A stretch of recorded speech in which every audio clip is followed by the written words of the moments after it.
Bonjour à tous et bienvenue dans cette nouvelle vidéo. Comme vous pouvez le voir, je suis en forêt en train de tourner cette magnifique intro. Il fait beau, c'est cool, on peut ressortir dehors. Donc l'objectif de cette vidéo aujourd'hui, c'est le lancement de la vente de la maison.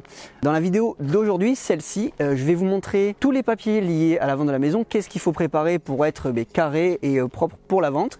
Je vais vous parler des DPE à faire lors d'une vente de maison et les clauses à inclure dans l'offre et dans le compromis de vente. Ça, c'est l'objectif d'aujourd'hui. Ensuite, il y aura une série de vidéos, donc il y aura 5 vidéos. Je vais vous montrer les visites. Je pourrais peut-être pas les filmer parce que les gens n'aiment pas trop être filmés. Donc les visites, le passage chez le notaire, je vais vous parler de l'acte authentique, du compromis, pour les personnes qui ne savent pas, même si c'est un sujet qui est assez démocratisé sur la plateforme YouTube. Mais je le ferai à ma sauce, je vous montrerai un peu tout pour vous simplifier un peu dans votre tête ou si vous n'êtes pas au clair sur toutes les démarches, pour vous montrer comment on vend une maison. Vous pourrez calquer ça en gros à l'achat aussi, ça fonctionne. Ça permettra de clarifier un peu tout ça. Surtout, n'oubliez pas de vous abonner, de liker, de partager si cette vidéo ou si cette série vous plaît à tout votre entourage. Et puis je vous dis à tout de suite, on lance l'intro et on est parti pour cette nouvelle série de vidéos.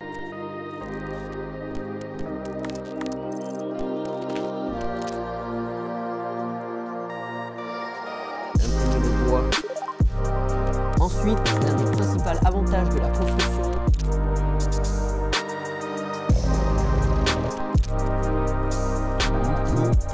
à tourner cette vidéo.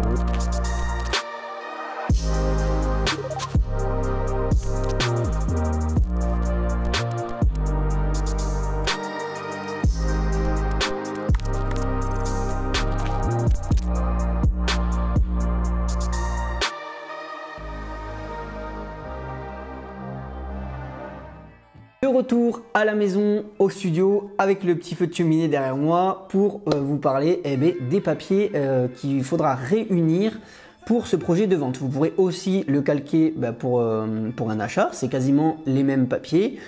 Ce que je vous conseille, c'est de suivre la manière dont j'ai procédé, car le notaire a dit que c'était top ce que j'avais fait. En gros, j'ai classé les papiers dans une pochette avec des post-it et j'ai noté quel papier il fallait et j'ai tout réuni d'un coup. Et quand je suis allé voir mon interlocuteur, le notaire, il m'a dit que c'était carré parce qu'en fait ça permettra de gagner du temps peut-être sur la vente et du moins sur la mise en place du dossier au niveau du notaire. Donc on est parti, je vous explique tous les papiers. On y va, premier papier, l'acte authentique. Il vous faut l'original et pas la copie. Ça lui permet d'avoir la référence du titre de propriété et comme ça au moins c'est carré. Donc acte authentique, hyper important, retenez-le. Deuxième type de papier, parce que moi je suis sur une construction neuve et pas sur une maison à rénover, j'ai un peu plus de papier. Donc il faut les plans, le permis de construire, le CCMI. Pour ceux qui ne savent pas ce que c'est, j'ai déjà fait une vidéo à ce sujet là sur les papiers, c'était ma toute première vidéo, je vous mettrai le lien juste ici ou juste là. Et ensuite le plan de bornage. Donc là moi j'ai le permis de construire carrément, il y a tout dessus, plan cadastral et tout ça, et il m'a dit que c'était top, il va pouvoir faire les copies et ça sera nickel. On est parti, troisième petite partie sur les papiers. Donc pour commencer, il vous faudra l'acceptation des sous-traitants, donc avec la liste des sous-traitants en papier, c'est une chose importante. Il y a la liste de tous les sous-traitants dessus, ça permettra au notaire de savoir qui a fait la maison et entre guillemets de rassurer les futurs acquéreurs. Il y a aussi le procès verbal de réception des travaux. Je regarde ma petite liste parce qu'en fait j'ai le petit post-it qui est là. Donc pour le dossier, il faudra que vous fassiez pareil je pense. Le petit post-it, vous prenez vos papiers et vous avez tous les dossiers. Ensuite, donc après ce procès verbal de réception des travaux, il vous faudra la déclaration d'achèvement des travaux. Donc moi je suis dans une construction neuve, c'est pour ça que j'ai ça. Dans le cas d'une maison à rénover, ce n'est pas pareil. Il faudra l'ouverture évidemment de ces travaux-là et la dommage ouvrage pour prouver aux acquéreurs que votre maison est encore assurée. Donc moi la maison n'a que 4 ans, j'ai toujours la décennale et ce dommage ouvrage est là pour ça. On continue dans la suite des papiers liés à la vente de la maison. Donc là on est sur une partie DPE, je vous la détaillerai juste après dans cette vidéo. Donc pour la partie DPE, il vous faudra DPE énergétique, le diagnostic thermique et électrique ou l'attestation de conformité électrique. Le notaire m'a stipulé que ça suffisait. Ensuite, la RT 2012, donc moi j'ai un document qui atteste que ma maison est bien RT 2012. Et pour terminer, il vous faudra l'ERP, c'est l'état des risques et pollutions. Je lis ma fiche, comme ça je vous dis le bon terme. Voilà, c'est un document qui atteste des risques en fonction du lieu d'habitation de votre maison. On continue avec les papiers, je pose ça. Donc vous verrez, vous aurez l'impression dans les papiers que ça vous fait pas beaucoup, ça c'est l'effet vidéo, mais ça va vous faire une sacrée pile de documents à réunir et que vous soyez carré. Il vous faudra une copie de la taxe foncière, de la taxe d'habitation, une copie de votre carte d'identité, une copie de la dernière facture d'EDF et de l'eau.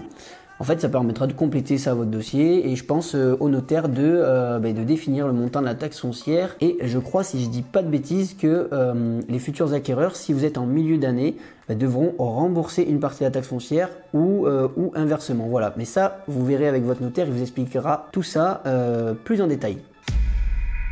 Deuxième partie de cette vidéo, mais juste avant, lâchez le petit pouce bleu et abonnez-vous et on est parti. On va parler des DPE un peu plus en détail et notamment des documents qu'il vous faudra pour votre assainissement. Donc certains logements dans le neuf ont un assainissement collectif ou non collectif. Donc soit vous êtes raccordé au tout à l'égout, soit vous avez un assainissement non collectif, donc une microstation ou une fosse. Pour mon propre cas personnel, j'ai une microstation.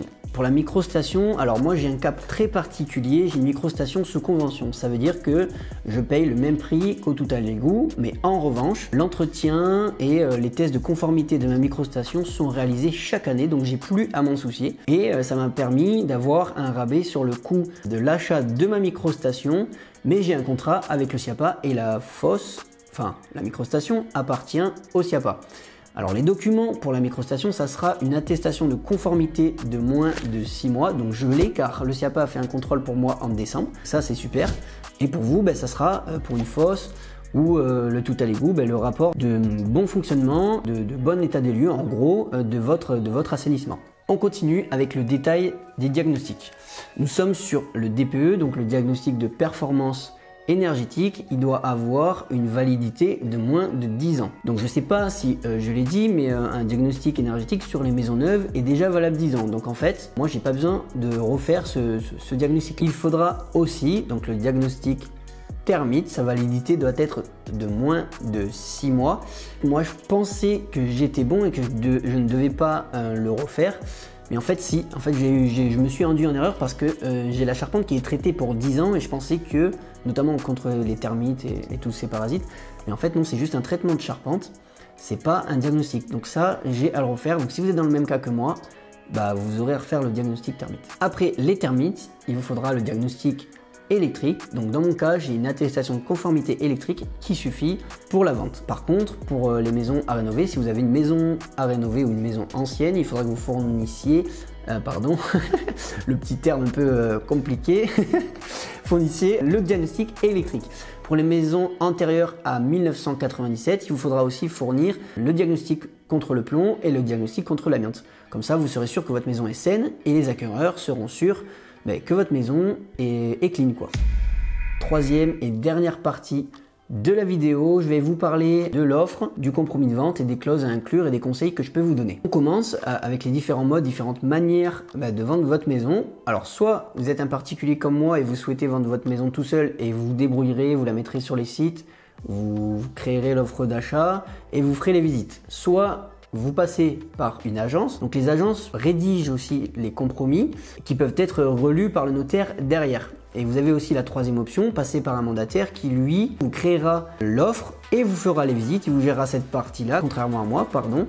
Et en gros, ça vous soulagera un peu de cette partie papier, visite, etc. Après avoir choisi la manière dont vous voulez vendre votre maison, donc moi en tant que particulier, je vais devoir faire tout moi-même, on arrive à l'étape de l'offre. Dès que vous avez un acquéreur, vous allez devoir rédiger l'offre et dans cette offre, il y aura un séquestre ou un dépôt de garantie. Donc le notaire m'a dit de ne pas trop mettre un pourcentage élevé. Pour exemple, si vous achetez une maison à 100 000 euros et que vous mettez un pourcentage à 10%, ça fera 10 000 euros de séquestre, de dépôt de garantie pour les acquéreurs, ce qui est énorme et ce qui peut les faire fuir. Donc du coup, il m'a conseillé de mettre juste une somme, donc un dépôt de garantie peut-être de 5 000 euros. Ça permettra de fixer les acquéreurs, de vous assurer un gage de garantie pour votre vente. Après avoir signé cette offre que vous avez envoyée chez le notaire, il y aura l'étape du compromis où là, votre notaire pourra inclure les clauses suspensives d'obtention de prêt par exemple, et vous aurez ensuite l'étape de signature de l'acte définitif de vente. Et c'est à ce moment-là, en gros, que vous serez propriétaire. Et voilà, après avoir cité toutes les étapes, tous les papiers liés au début de la vente de la maison, on arrive à la fin de cette nouvelle vidéo. Lâchez votre plus beau pouce bleu, abonnez-vous et partagez si vous kiffez le contenu. Lâchez votre petit commentaire juste en dessous de la description, je serai ravi d'y répondre, que ce soit sur des termes, sur un avis constructif ou positif, je serai ravi de voir votre petit commentaire juste en dessous et je vous dis à plus pour le prochain épisode. Ciao!